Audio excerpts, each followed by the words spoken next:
It's Later with Mo Kelly. We're live everywhere on the iHeartRadio app.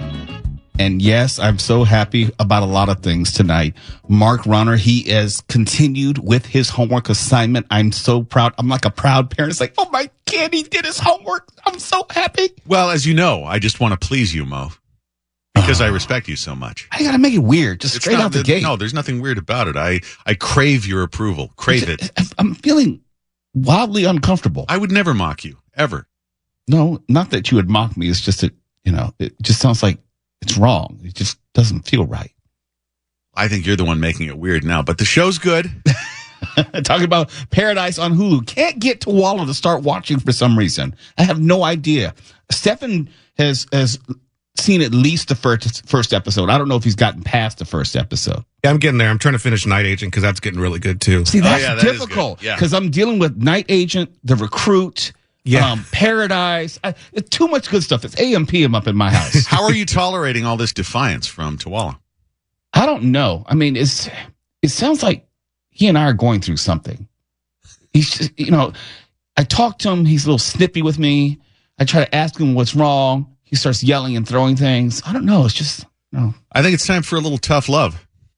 What, you want to smack him around? Oh, no, this is your issue. I'm off to the sidelines, but you got to run a tight ship. Well, we will talk to Tawala a little bit later. He'll have plenty to say about Kendrick Lamar. If you didn't hear the news, we'll get into the news. His halftime show on Sunday during the Super Bowl, at this point, according to published reports, the most watched in Super Bowl history. So it doesn't matter what I had to say about it.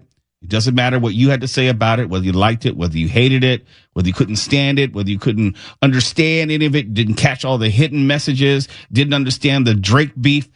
Does not matter. It was the most watched halftime show in the history of halftime shows. And we'll get into that before the end of the hour. And we have so much more. But we do have to go to Mark Ronner because, Mark, you have a lot of important information. Now, tell me if I'm wrong. I'm under the impression that this rain that we're supposed to get is supposed to start. Is it tonight? Hang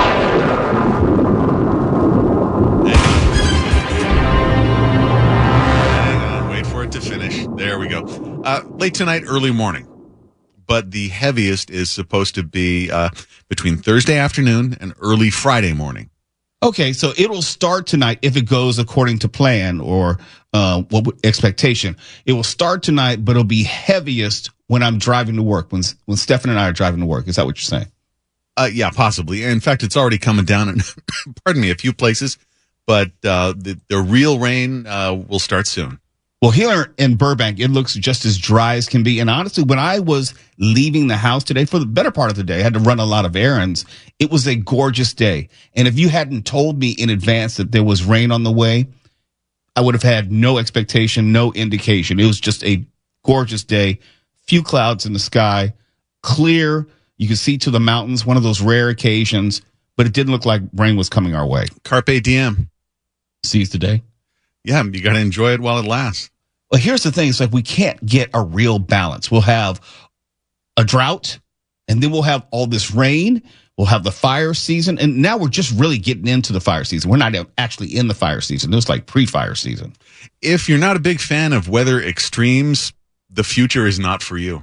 You would think, though, in California, especially when we come to California expecting a stability of weather, a consistency of weather. It has been anything but that in the past 6 months or so. It's all over the place. I wonder why that could possibly be. Do you have any ideas? Some people call it climate change. I don't know. I don't know. You don't say.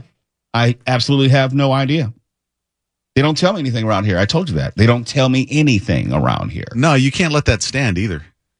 I have no power. People think like, hey, Mo, don't you tell everybody what to do? No, I tell nobody what to do. And even if I did, nobody would listen. No, well, you can lead with the carrot and not the stick, and that involves ordering food for us tonight.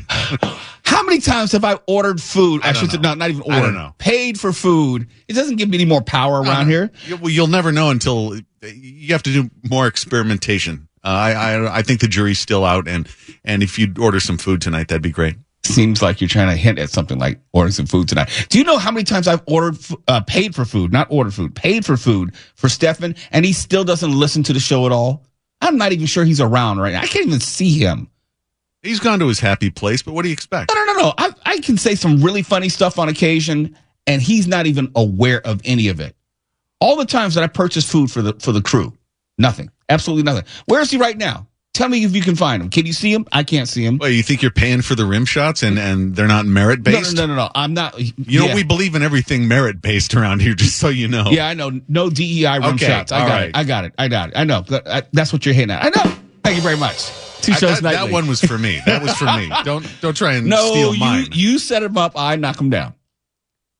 I don't know if I like that arrangement, but go on ahead. There you go, making it weird again. Yeah. Oh, real quick, Mark, what are you watching other than The Night Agent, The Recruit, and Paradise Like Me? Not so much. I just got finished. I watched episodes 3 and 4 of Paradise last night, but I'm watching old stuff. Like, you're a big fan of Enter the Dragon, the Bruce Lee classic? Absolutely. Seen it 4,500 times. Over the weekend, I watched another movie by that same director, Robert Klaus, with a clearly drunk Robert Mitchum called The Amsterdam Kill on Tubi. I love that old stuff. Robert Mitchum, wasn't he always drunk in all of his roles? Well, I'm being serious. More as time passed. Okay.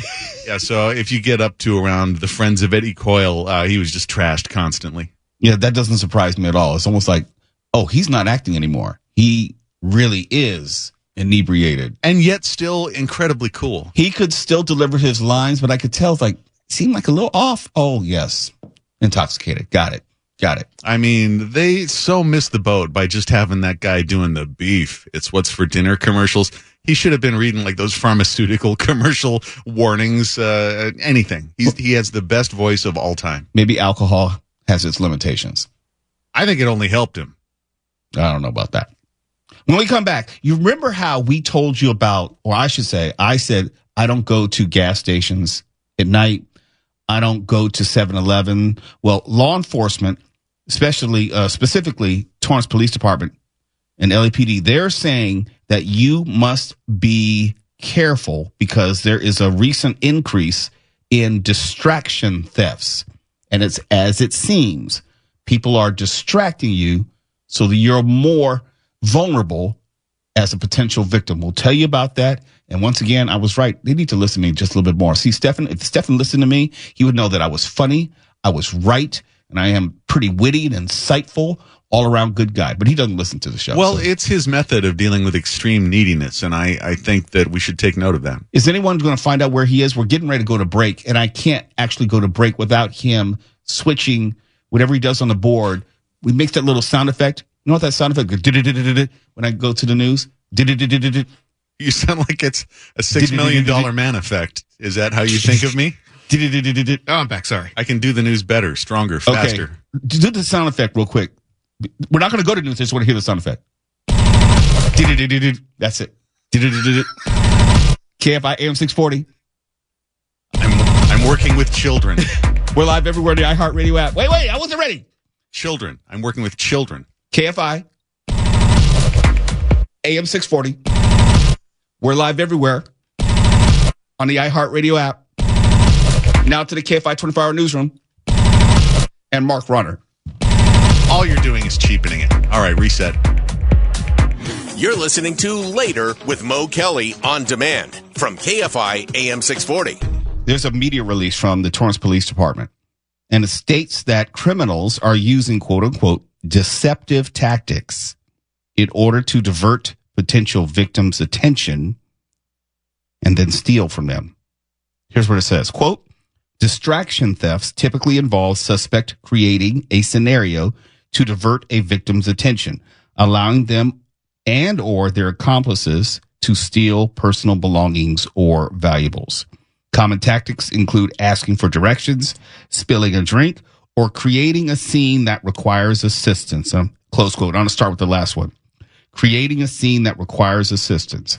I may be an a-hole, but I don't stop for people who supposedly have car trouble. I just don't. Because I just know that is usually the ruse. In this age of cell phones and AAA and all that kind of stuff, no. You don't need my help. You honestly don't need my help. You don't need the help of a stranger who just happens to be driving by.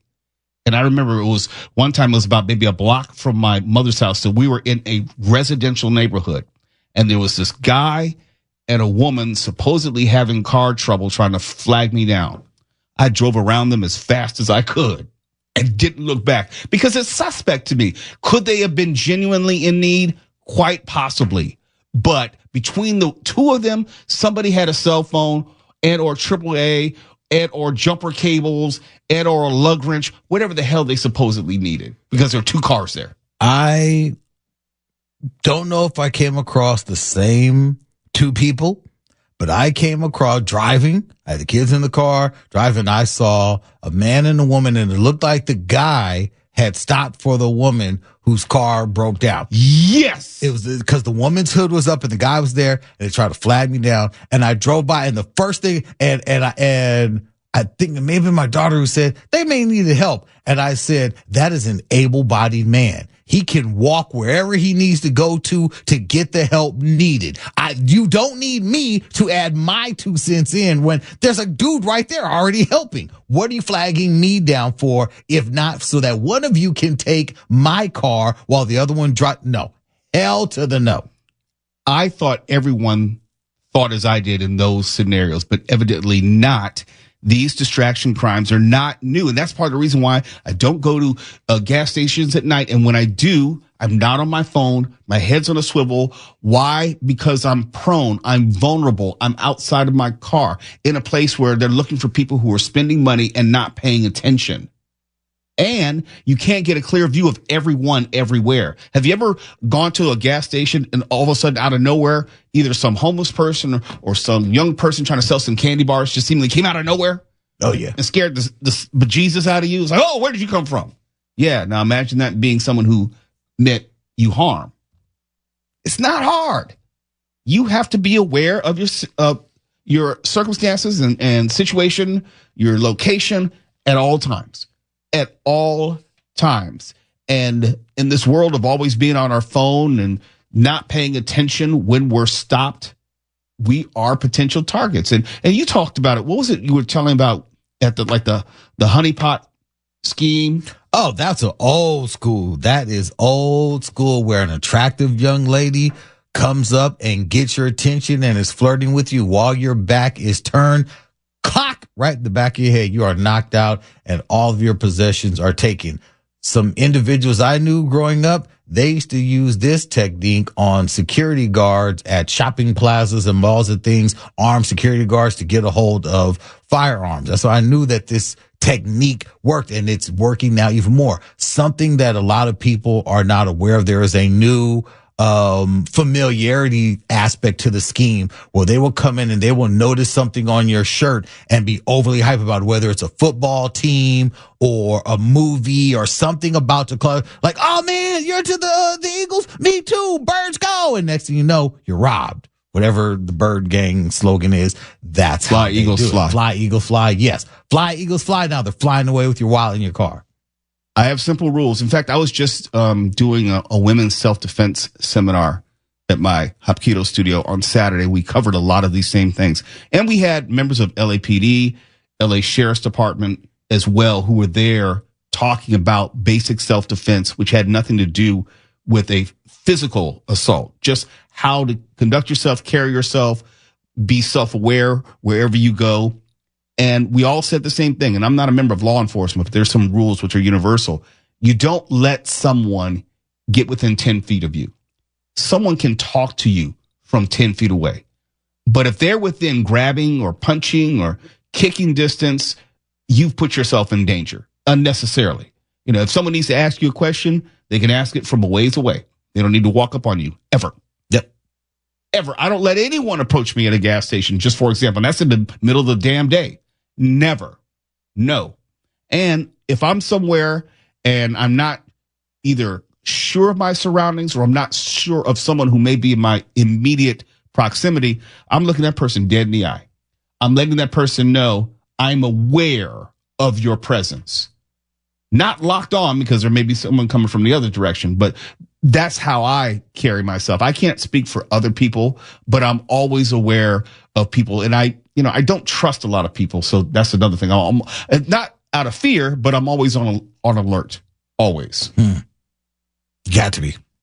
You don't want to be on the later with Mo Kelly report for getting jacked. No. Don't want that. And Mark, but you as someone who worked the crime blotter, as I say.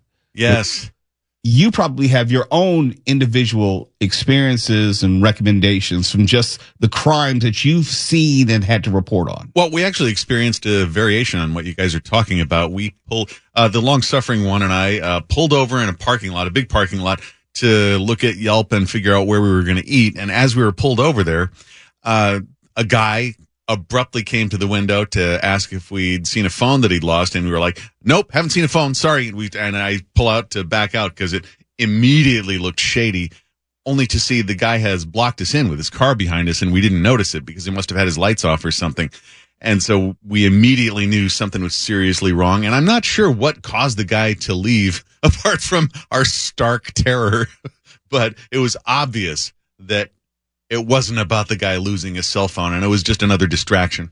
I always, when you talk about whether you're vulnerable or not, someone is always watching you. Someone is always watching you. Maybe it's because they find you attractive. Maybe it's because they like your clothes. Maybe it's because they're sizing you up as far as how easy of a victim of a mark you may be. And if someone is going to approach you, you have to assume that they feel they have an advantage. Not only have they surprised you, they may have a weapon, they may have numbers. They believe that they have the upper hand on you. So anytime an interaction is begun, I have to assume that I'm at the disadvantage, or they think I'm at a disadvantage. You have to think in advance of that moment, not just after you're in that moment. Yeah, somebody doing something like that to you has likely done it plenty of times, and it's your first time. Stay in the light, stay with other people, minimize the chances of somebody isolating you from the herd like a cow. But to reset, Torrance Police, and I assume other police departments are doing it as well. They're highlighting this, what they're calling distraction thefts. People who are either unintentionally distracted on their own, or they're being deceived and misled to distract them while there are others who are going to rob them. And just as a matter of course and good practice, I don't engage with random strangers, especially out on the street I have no reason to talk to. And I wish it were a different time where you can say hello to everyone and walking down the street like it was Pleasantville or, the Andy Griffith Show, but we don't live in that world. No goober. Wait, so let's role play. Aren't you Mo Kelly? Aren't you the guy on KFI? Can I come up and shake your hand? Yeah, but you don't see what's behind me either. So I will do that. But if you've already identified me, that's a little bit different. Is it? Yes, because they've put the interaction in a context. Doesn't mean that I'm relaxed, but at least I know where this is coming from. And it makes more sense than someone saying, hey, do I know you? No, you don't. Or do you? Can I ask you a favor for something? Or you're right. Like just a blanket statement. Yeah, those open-ended, very vague questions. Do you know how to get to? Or have you seen? Or is this where I can find? That kind of stuff. Those are red flags. Walking out of the supermarket late last night, guy came up to me. He had a box of something, looked like energy drinks or something. And he's like, "Hey, you want a drink? This is good." I'm like, "No." And I'm gonna shout from across the parking lot, "No, I'm okay. I'm good. I don't need nothing from you, man."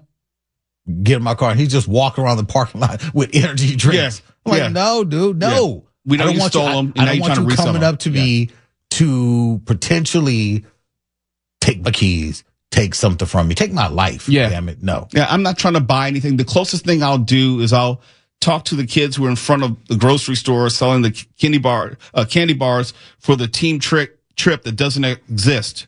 But, it's like, yeah, I'll play along. No, you're not big enough to play football. I know you're not on the football team. But I would rather you do that than going out and actually jacking folks. So, that's as far as I'll go. Other than that, leave me alone. I knew we could finally agree about something. Oh, no, I look at those Girl Scouts. Those Girl Scouts, I don't trust them at all. trying to sell those cookies. Oh, vicious. Criminals. Would you like to buy some, what are those, Samoas? No. Get back before I kick you in your teeth, little girl. Damn. Can't trust anybody. KFI AM 640, we're live everywhere in the iHeartRadio app.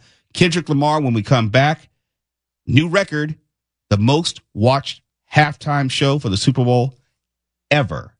We'll tell you how and why in just a moment. You're listening to Later with Mo Kelly on demand from KFI AM 640. And you might have heard Mark Runner talk about it. I'm going to talk about it a little bit more. Kendrick Lamar. And there was some, when I say controversy, there was dissension on whether people as an aggregate liked the halftime show at the Super Bowl, got it, thought it was quote unquote appropriate. Some people criticized it for being too this or to that. I'll let you fill in those blanks however you want. I thought, as a long-time hip-hop fan and a long-time, I wouldn't say aficionado. I know a little something about hip-hop. I've worked in hip-hop. I've promoted hip-hop music. I know something about the history of hip-hop. For me, it was, And I know a lot about the Super Bowl shows. It wasn't a show which was historically on the level of a Super Bowl show. It wasn't like you had helicopters and different people descending from, the top of the stadium. It wasn't on that level. It wasn't that type of show. And Tuala and I, you had talked about it, how it would have been great for a Kendrick Lamar show. I didn't think it was a Super Bowl-esque halftime show. And that's just me and maybe my baggage that I bring to the concept of a Super Bowl halftime show. But when you're talking about TV, the last word is the ratings. That's the final word. It doesn't matter what I think about it. It doesn't matter if I loved it. It doesn't matter if I hated it. It doesn't matter if you hated it. It doesn't matter if you don't like rap music. You thought it was inappropriate for a Super Bowl halftime. None of that matters. The only thing that matters in TV, ratings and viewership, that's it. It doesn't matter if you were hate watching. It doesn't matter if you watched it and didn't get it. It doesn't matter if you watched it and loved it. It just matters if you watched it. And it was the most watched halftime show at the Super Bowl ever. In fact, the second half of the game was the most watched television in history. That's not what I'm saying. That's what Nielsen is saying.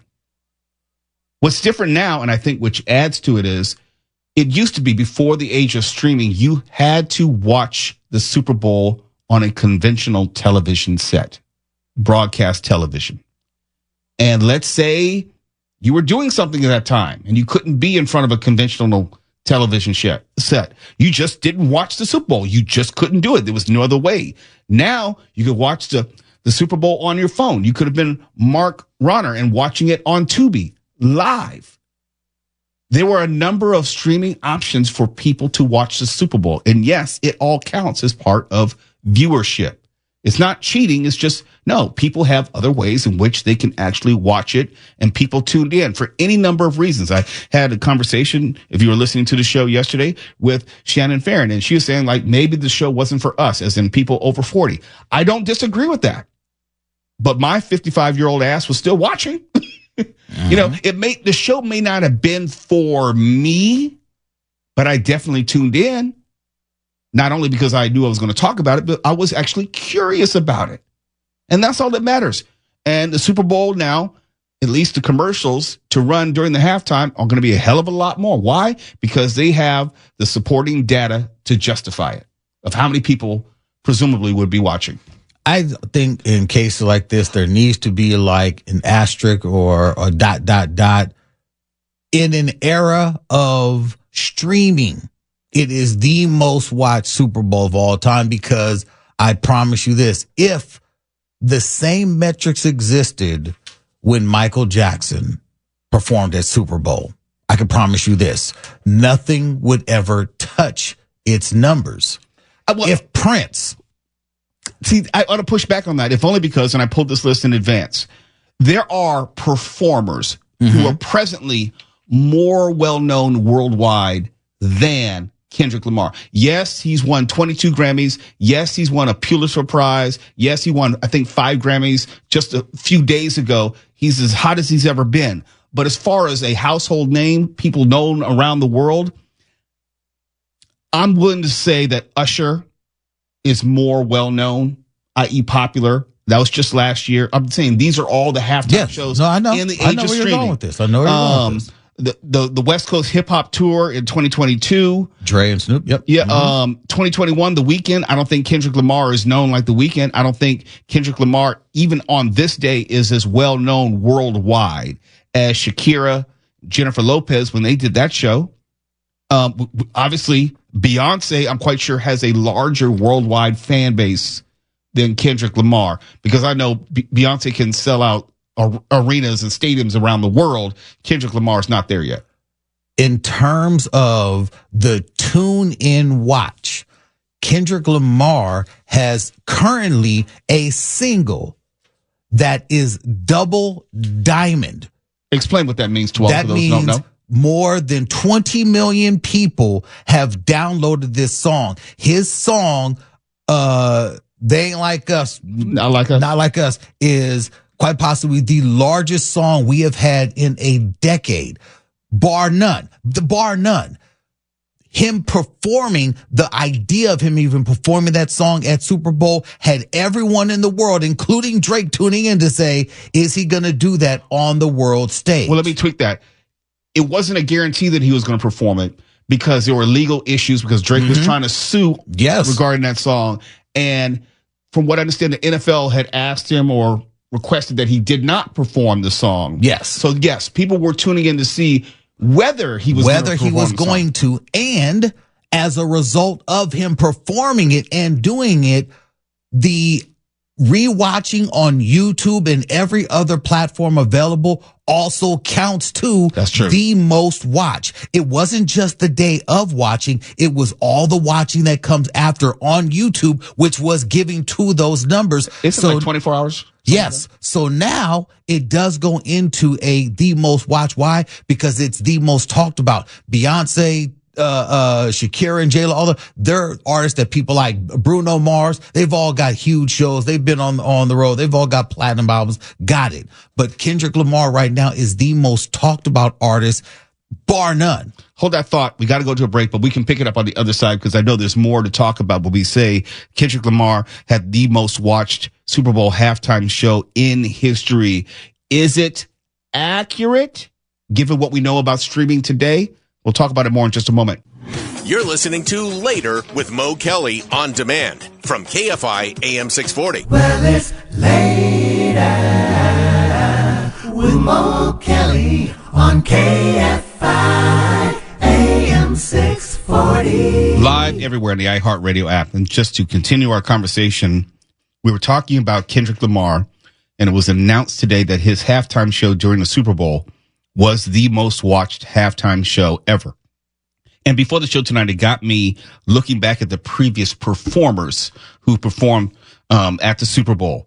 Going back to 2001, that was Aerosmith, NSYNC, Britney Spears, Mary J. Blige, and Nelly. And back then, you never had a single performer. You had a slew of performers, and they've moved away from that. 2002 was U2 and others. 2003, Shania Twain, No Doubt, and Sting. 2004, the infamous Janet Jackson, Justin Timberlake show. 2005, Paul McCartney. 2006, the Rolling Stones. 2007, Prince. 2008, Tom Petty and the Heartbreakers.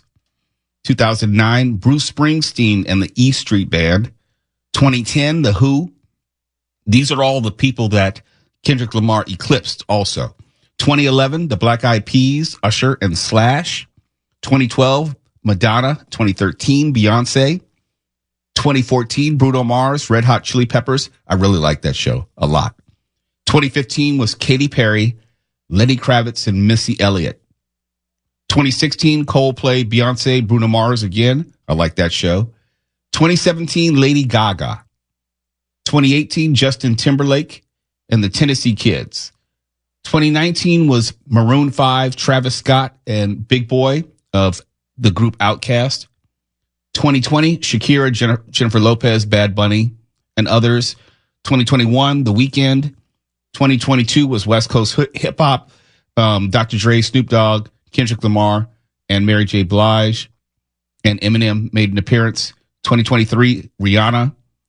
2024, Usher and Alicia Keys and others. In 2025, Kendrick Lamar, special guest SZA. Kendrick Lamar, out of all of those artists, at the time that they performed on Super Bowl, I think, honestly, with the exception of Beyonce, as far as artists who were so talked about coming off of a major haul at the Grammys where everyone no one's hotter than Kendrick Lamar. No one's hotter than Kendrick Lamar right now. Everyone is talking about Kendrick Lamar. He has quite possibly one of the most consequential songs in all of radio right now, all across the country. Yes, everyone was already tuning in to see, to your point, is he going to do the song? And then when word got out that he did, I saw the numbers on YouTube just going up. It's out of control, the number of times that the entirety of that halftime performance has been watched. To rewatch, to get all the innuendo and all the coded watch it messaging over and over and again. over and over, so people can go on social media and say, you didn't get it. You're not woke. You don't know what's going on in the world. You're asleep at the wheel. Da da da da da da. I got it. That's why it's the most watched. I think that's your most convincing point, if only because no one's likely going back to watch Lady Gaga, no disrespect, 2 and 3 times in that 24 hours. You've seen it. Maybe you check it out again, but that's it. Maroon 5, Travis Scott, Big Boy, no. Nope. The Weeknd, no, he had microphone problems. That was the most memorable thing about that. So yeah, as far as rewatchability and Nielsen, how in that first 24 hours also counts like a live watch. Yeah, I get that. But there was a confluence, what I would call a confluence of events all meeting at this moment. How it's almost like if Taylor Swift was performing at the Super Bowl last year after the year she had, just coming off tour, and she was the biggest thing in music at the time, then you probably would have seen a similar result. Yeah. 39 million views alone on YouTube for the NFL Kendrick Lamar's Apple Music Super Bowl halftime show. It's like a damn Marvel trailer. Yeah. You know? Except it's 13 minutes long. So, but it'll be interesting to see. But even that aside, the overall ratings for the Super Bowl were up as well. It wasn't just, and I said it, and I still remain that it was a boring game. It was a boring telecast, but a boatload of people tuned in more so than even last year, for whatever it's worth. But for now, Kendrick Lamar is king of the hill. KFI AM 640. We are live everywhere on the iHeartRadio app. The more you know, the easier it is to avoid the idiots around you. KFI. And KOST HD2. Los Angeles, Orange County. Live everywhere.